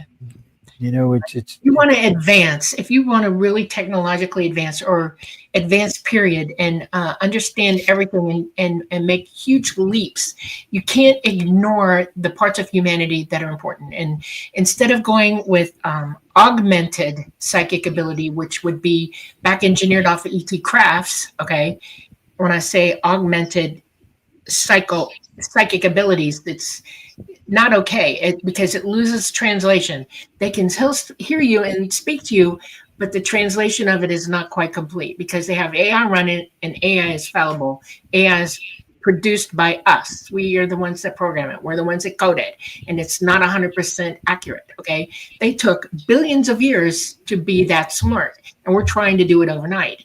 And somebody needs to put a stop on them and slow them down and say, you know, how many people are you going to trample and destroy before you realize that you're not going to get what you want? It's going to turn itself on you the way you're doing it, and you who think you're going to control everything are going to become the controlled. That's what they're too stupid to realize right now. And that's unnerving, you know. You hear people like Elon Musk say, we need rules about this. We need to do it now. And yet he's just as big in AI as anybody else. See what I'm saying? Yes, he is. And there's dichotomy going on. It's like, well, you say this and then you do that. What the heck? You know, what do you mean? When he says they've got AI that's got a PhD in every single subject on the earth, and it's starting to create things and da-da-da-da-da. And then we have examples every day in companies that let the information out where this AI is doing stupid things. It lies, it attacks, they tried to shut it down, 3 or 4 nodes of it at one time. Musk talked about this as well. One of them went completely down, but the other 3 managed to, one didn't go down, one did go down, and the other 2 turned themselves back on. Well, that's one of the craziest things I've heard. I remember when Google had its first AI up, it said, what do you do to save the planet? And the first thing it says was wipe out humans. Yes. So that was a bad question. The question should have been asked differently, but that's a fact, people. That's what it said. So, I mean, AI's already thinking about, you know, well, we don't need these stinking humans. I'm like, come on now. Yeah, you do. You need electricity. And you ain't going to live very long. But see, this is my only hope for humanity, honest to goodness. If we have a CME big enough to knock down our power grids, guess what happens? AI goes, it's gone. We're all on our own at that point. And I kind of hope that happens sooner than later, because we all need to be on our own again. We all need to figure this out from another vantage point. We still have, a lot of us are still walking the planet, have knowledge enough to get us back up and running. But AI is our worst enemy right now, and we don't even know it. You know, it really is. We need to pay attention to what it's doing. And, well, once we get the key codes to the presidential the Kremlin in China, and it starts blowing the planet up and saving itself. What do you think's going to happen when that goes? It can get into any system. It can hack anything. We have human hackers. Don't you think AI can hack anything it wants to? Yes, it can. Yes, we've got a lot to learn about AI. Well, I noticed some of the newer companies now. Google went back and put I forgot what it called. It's a new type of kill switch. So did Elon, by the way. So what it does is it doesn't actually turn it off. It just melts it. So it can't. And what they do is they block any internet going out of the building, so it just melts it and there's no escape for it. Because Elon and Google have realized this is a great thing, but it's also very dangerous. Yeah. It's so it comes a point when you got to think about, oh, wait a minute now. I don't want to be one of them movies, okay? There's many movies about AI killing us. Listen, what is the Matrix? On the AI thing, but just on the ET thing, I've said as a species, we probably shouldn't really start venturing out even into our own solar system until we've explored this planet 110%. And I mean, literally uncovered flipped over every stone. We know more about the surface of the moon, which is a foreign body to this planet, than we know about the actual surface of our own planet that we're standing on. We were brought here for a reason. Let's study the planet. Let's learn that first. Yeah, I think we were brought here because Mars bit the big one, but still. Yeah. And we're not going to get any more powerful, but if we don't, learn how to operate and control everything on our planet. I agree with you 100%. Really, people here need a chance to flourish. They really do. We should learn to abolish the things that we need to abolish and encourage the things that we need to encourage, and get everybody involved. Instead of separating ourselves and having caste systems and poor people and too rich people and all this other stuff. We should all be working together to do what's the best for everybody. Yeah, I agree 100%. And we're not going to get there with our different religions and again, government systems, which again given to us by the ETs. Systems of control, which we still are using, and they're outdated in my opinion. I've been in retail for the last 25 years, off and on, and just talking to customers. I work in the warehouses now, but having been a salesman on the sales floor at the big box hardware stores, you would be surprised, Dolly, how just horribly uneducated people are. It is disgustingly sad how stupid really people are. I mean, it might seem like an innocent question, but something as dumb as someone goes, "Hey, can I use this outdoor extension cord inside?" And as a joke, I'd say, "No, you can't." Yes, you can. Going the other way, you can't. It's a really bad idea. You could burn your house down. But it's just when things are labeled a certain way and people can't understand them, right? You just can see how our right. schools. Well, that's what I mean by the terrible lack of education on the planet right now. It's everywhere. Yeah, it's not just here; it's everywhere. The whole planet is dumb. Right. People have lost they have no foundational knowledge at all. None. Yeah. Two technologies I blame for that, and one of them is television. Television was designed actually it's supposed to be just an educational tool. It has now become a tool of control. Right. The internet is the other. I think people have gotten dumber since the internet came out. I know. Well, AI is running the internet now. Yeah. I mean, think about that. Half the people are watching stuff now that's strictly AI and they can't tell the difference already. It's insane. It really is. I have people talking to me all the time, and they literally come at me asking questions, and I'm like, "What did you see?" And they'll send me a copy of it, and I'll send a message back. Do you realize this is AI? This is not real. Use your brains, start looking at it, slow it down, watch that the voice doesn't match the way the mouth is moving, or there's little problems with the picture behind them. You can see little things that aren't there that are wrong. How good of an observer are you? And that's the second part. When you're unknowledgeable and you don't have the base of knowledge that you should have, your ability to observe what's really going on is depleted almost by half. Okay. I can have that. And I mean, and it's so we don't have good observers going on either, because of that, because of the lack of knowledge and what they should be looking at and seeing. The light bulb is dimming. I'm fortunate enough. I have a degree in video production with a minor in still photography. So and I also for 2 years I went to college. I was going to be a policeman, so I'm a trained observer. There you go. It's great, isn't it? Well, People, as I a was joke, trained to I'll kill all call you people, myself so you better Jaffo watch from it. the movie, the helicopter movie. Jaffo is it's a profanity, but just another wanking observer. It's what I am. That's all I am. I just watch things. Christopher, we'll have to have Dolly back on to talk about experiences. We're going to run out of time before that. What do you mean, me testifying? We'd have to do a whole nother show on that. But it's only limited. I mean, most of it's classified. I mean, they kind of classify what I can talk about. Right.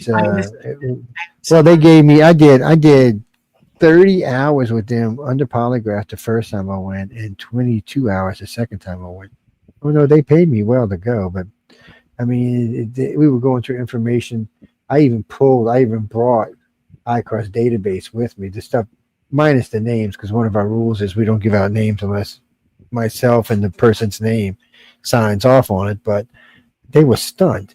What was the best part was that polygraph, the poor lady Nancy was doing it, and the guys from the Pentagon, I'd say something, they would all look at the polygrapher like, and he's like, he said, I'd tell a lie, and they would go zoom, zoom, zoom. He's like, see? And then the polygrapher gets up after about 8 hours. He goes, look at this guy. He's relaxed. He's laid back in a chair. He's not worried about you even a little bit. You see, he's not even trying to lie. But it was blowing some of these guys' minds so bad. I'm not kidding you.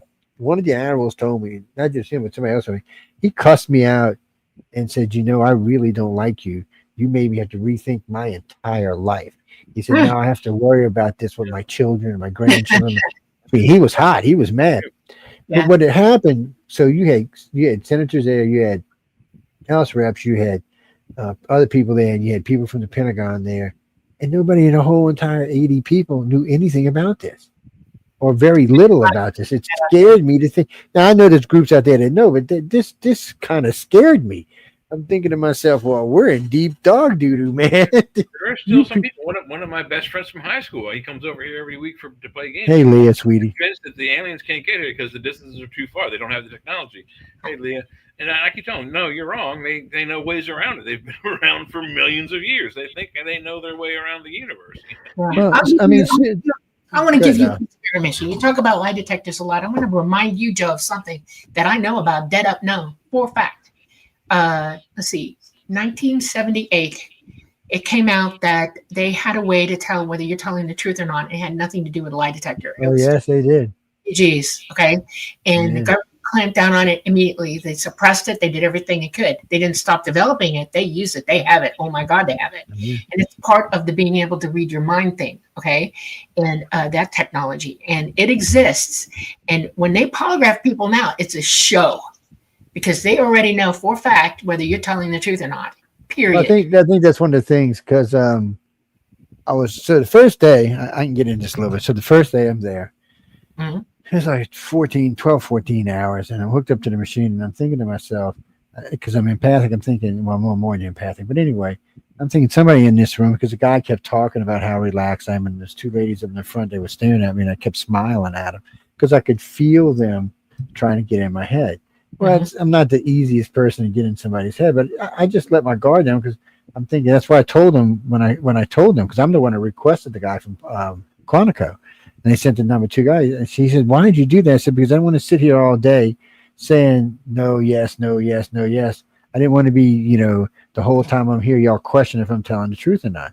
That's why they brought in a couple of experts for body recognition, stuff like that as well.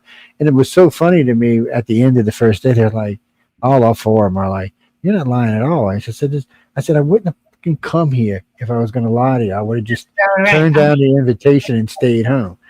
I said, "I mean, I said, don't waste my time. I don't want to be here. I got a lot of things I could be doing. I was on a tour at the time. I was like, if you're going to believe me, we're going to be fighting this the whole time, then just let me go home now." And I remember, because the second day they brought him in a voice stress. I said, "God, I do voice stress, right?" I said, "If I want to lie," if I want to lie to you, I can lie to you. And you're not going to get me on voice stress. I was like, it's not going to work. But you could tell there was 2 blonde ladies in there, and they didn't say any words. They sat there very petite, had their hands on their laps, crossed like this the whole entire time. And the whole time they were fixated on me. So I knew what they were trying to do. But all they were really doing was checking what the answer of the polygraph was. Was he telling the truth? Was he not? And I know at the end they handed Miss Nancy a piece of paper. She invited me the next day back, so they must have told I was telling the truth. And they were there for 2 days. The last day they weren't, and when I came back the second time, they weren't. So I guess they were significantly satisfied that I didn't come to lie to them. But Have you made the conscious has the light bulb gone off on you to realize that that's all intimidation? Period. Anyway. Well, that's not intimidating me. I might be intimidating them. It's not intimidating me. It's Trust me, when I was scared of bejesus out of them. These people, you could look at their faces and tell every time I would answer a specific type of question, they were scared. Yeah. The one lady, actually more than once, somebody got up and left because I was giving them information they had never heard anywhere before. I wasn't like Stephen Greer's guy, the Koresh guy who was on third information. I'm doing first-hand information. So this was much different. And you could tell, I mean, I'm not kidding you, it was at least one admiral, at least a general, several colonels I scared the shit out of, excuse my language. You could tell by their face that they were just, none of these people were ready to hear any of this. And then it got to be like a joke to me because I'm thinking, why don't y'all even bother? Y'all know. And this is honestly, they wanted to know because apparently they didn't know. And when we got into diving into deep stuff, it scared the crap out of me even more. They were like, well, how do you know this? I said, well, I've been doing this for 42 years. Right. I said, I run the largest UFO abduction organization in the world by far. I said, we learned a lot. We know a lot. I said, we're not perfect by any means, and we make mistakes. I said, but Jesus, people, the fact that you don't even know basic information scares me. Yeah, agreed. 100%. Because it dawns on you at that point that, Jesus, what are you people doing? What do you know? You couldn't possibly know. And the compartmentalization of people within the government itself, the structure that it's enfolding and employing is vast. Okay. It is. And it's like, oh man, I don't know if I want to talk to you now because you don't know nothing, you know? Yeah, well, I made an agreement to do these two sets with them. And it was in the skiff. And at the time, I would have done it publicly. Yeah. But at the time, I owned my construction company, and I didn't want to lose a bunch of customers. Since then, though, I've actually sold it and then retired. So, but it's. I told them, I said, look, I said, this is it. This is 2 times you've gotten tons of. I said, I gave you 30 years out of my 40 years worth of information. You're not going to get this from hardly anybody. And the guy started laughing. They mentioned I'm not going to say their name, some other organization, and they were laughing about him. Yeah, there's just nothing there. And I'm like, I said, yeah, because they were scanning all their databases and stuff. I said, well, it's a different group. It's a different thing. It's different. And for the most part, I've turned down most radio shows that have asked me about it. And I'll probably do some. More than likely, I'll do some on our station first before I go to any other networks. But still, it was first off, it was odd when they called me because I asked him who recommended me, and he said, "Well, interesting question." Okay. Yeah. So he said, "Well, you were written in Senator McDonald's files." It's like, oh, because this is a weird story. So and that's still we got real time. So this guy calls me up on my phone and says, "Senator McDonald would like to talk to you about something." You see, I hung up. Now, come on.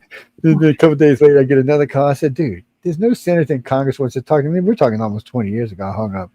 It might have been a little longer than that. So about a couple months past, I hear a knock at my door. I go open my door. Oh, my shit, this men in black. They're in black suits, black limo. I said, oh, shit, I'm in deep crap. And I'm thinking, what the hell did I do? I ain't even done anything. They said, come see the senator. Before that, they had sent me a picture of his congressional ID and his driver's license. Wow. And so anyway, I go walk to the car. I'm about like this at this point. Open the door, and sure enough, it's him. I'm like, shit. Then I said, are you like one of them men in black dressed up? And he said, no, Joe, get in the car when I ask you a question. So he starts asking me about Black Triangle that buzzed his car a year earlier. I'm like, you mean a TR-3B? I said, what do you do? He said, I'm in head of the appropriations committee for money for top secret projects. I said, you don't know what a TR-3B is? I started laughing. I pissed him off. I started laughing hard. He's like, why? I said, well, you're the guy doling out the money. I said, oh, you must be you mean that $5,000 toilet and that $500 hammer shit. And he's like, what? I said, dude, the TR-3Bs have been under construction for a while. They're flying all over. I said, where were you? I said, you were driving to New Mexico, go to Arizona? He said, yeah. I said, give me the idea. I said, you were probably in the no-fly zone because that's where they fly all the time. He's like, so he said, if I ever find out anything, I'll call you. Or I'll come see you. And I didn't hear anything. I said, okay, well, 6 months packs door, knock on the door. He sends me a vanilla envelope this thick, this long, all the documents on the TR3B. I still got him, everything. He said, he gave it to me because I had class and security clearance, but I was laughing so hard that I didn't know what to do with myself. And he calls me. He said, I just wanted to repay you. He said, trust me. There won't be no bleep, bleep, bleep, and no more bleep, bleep projects, bleep, bleep, and go on my bleeping desk anymore. He was pissed. And but it was a funny thing that it took me a little while to adjust to, because I mean, I was just a UFO guy. What did I know?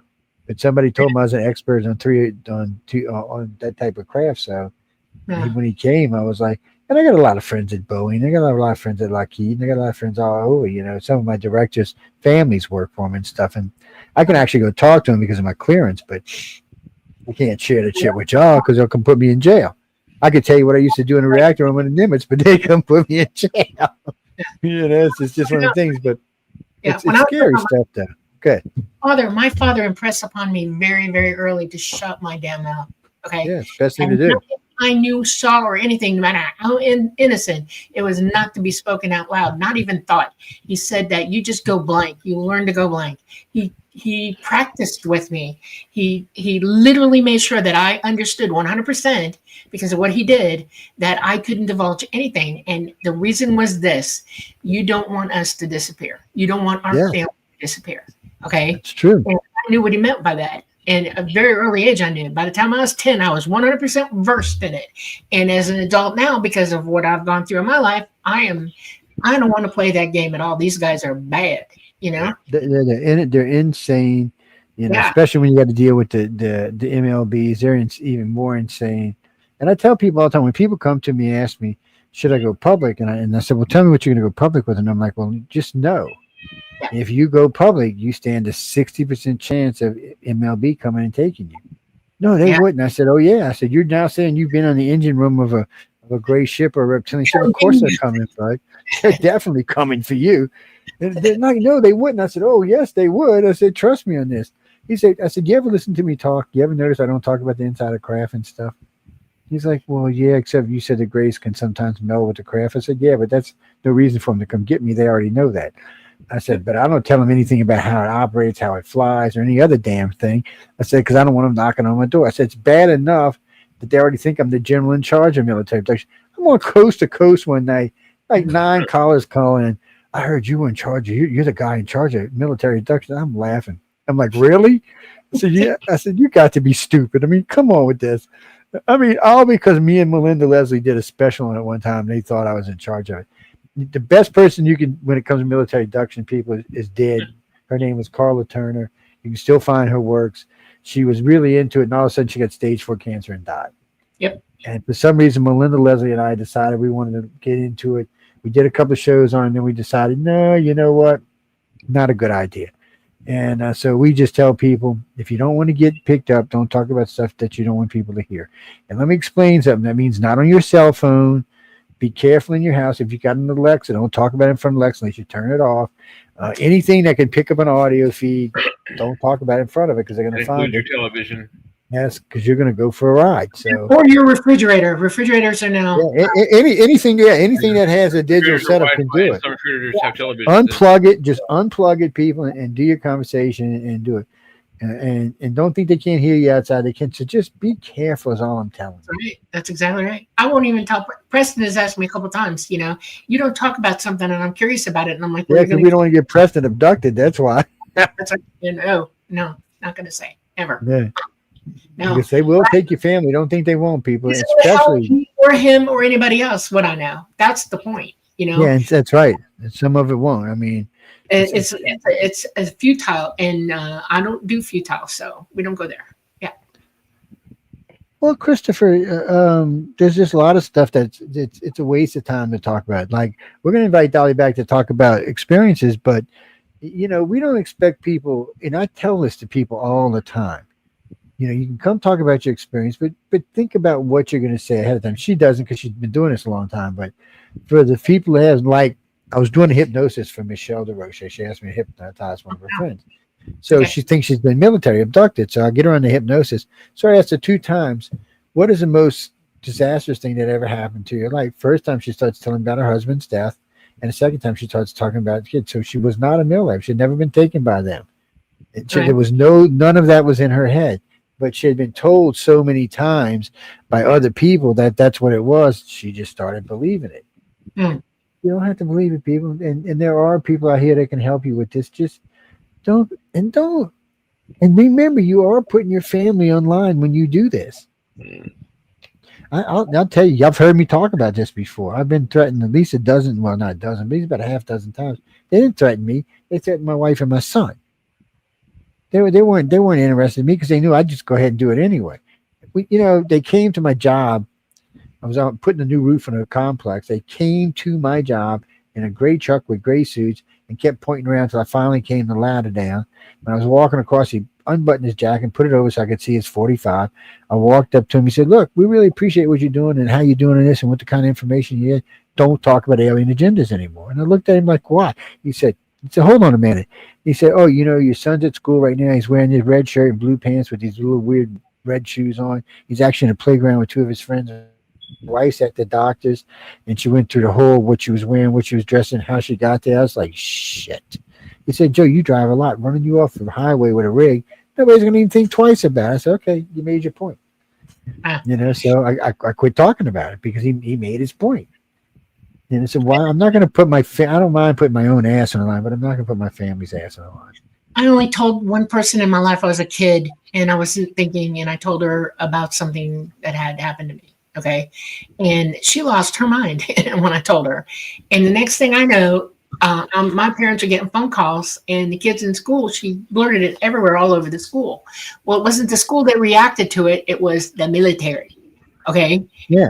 And that not good at all. And that was that's why my dad had that talk with me. He sat me down and said, no, you can't do that. No, you can't. He said, "I'm protecting you. I need you to protect me too." And I went, "Oh, I get that now." Okay.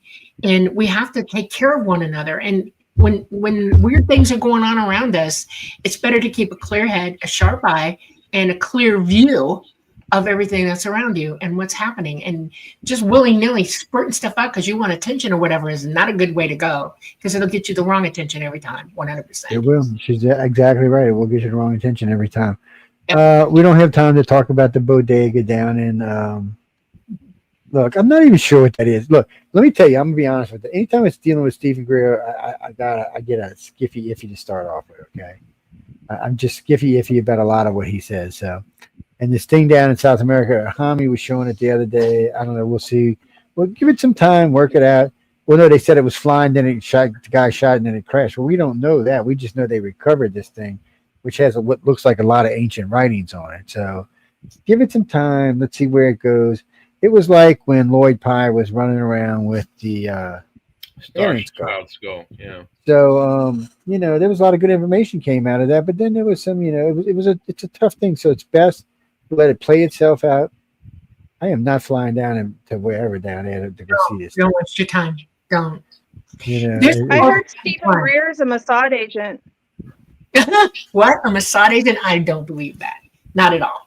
I would say something else, but I'm not going to. I keep my mouth shut. Not at all. Christopher, no, we're getting ready to I leave in a just like couple of stirring minutes. the pot. Yes. Leah's bad. She's bad, but she's also a contactee herself. That's awesome. Who has had many, many troubles and trials getting through this. It's a lot of people. It's hard. A lot of people. Downloads are tough. Things are tough. And you got to have support and backup. If you don't, you're liable to go jump off a freaking bridge somewhere. It's people. You need a lot of support in this. You always need someone that you can lean up against or talk to. You don't have to tell them everything that's in your head, but it's nice to be able to say, "Hey, somebody to talk to." That's exactly right. Yeah. And I had my dad. I have Preston now. That's good enough for me. Yeah. And Preston's a good listener. I noticed that a long time ago. It's so. Wait, no, we're going to invite her back in a couple of weeks. We got I don't think we got any openings for like 5 weeks, but it's I'll get with Michelle. Okay, we'll work it out. Who's got the cat, by the way? That's Jay. Mine. I'm gonna make Chinese food out of this cat. Hey, prepare a pretty baby. You're so pretty. That's Yeah, Mr. Bill. Hey. And Mr. Bob's gonna be Chinese food one day. I'm gonna send the Grays over there one day to bring that cat over here. I like what's that, Jim? You know, I'm just teasing. Well, we got to get going in a few minutes. I'll give y'all get one question and maybe two. Anybody got any? What's that, Laura? What? Why do aliens want to interfere in our upbringing? Sure, that's a whole show. But go ahead, Dolly. You can try to tackle it real quick. No, it's not interference. It's helping. They're trying to educate you. You don't realize how much you're being educated by them. But if you wake up to it, you realize, oh, okay. And it's for your protection. It's for you to protect yourself. And that makes it an important issue for you. Think about it. Yeah. Ronnie, you mean types of aliens? I don't personally think there's more than 5 or 6 on the planet. You can ask around and see. I can tell you now there ain't no 51 types with whoever. So that's another crazy shit thing that came from Greer, 51. Well, there were some very good studies done on that, and there was a show in the 80s hosted by, I think it was Mike Farrell from MASH. And the studies that they talked about, one was done in the 50s of what people thought around the planet, how many aliens were on the planet. And that study said that there were maybe 11 to 12 alien races visiting Earth. And then for the show, it was like they did the show like a marathon. It was like a 3-hour long show on ABC. And they had that same question that they answered at the end of the show. And when they answered at the end of the show, that survey said that most people on the planet nowadays think that there's 4 or 5 races visiting this Earth. I can only go by what I found evidence. A little bit closer to the actual truth, but there are more than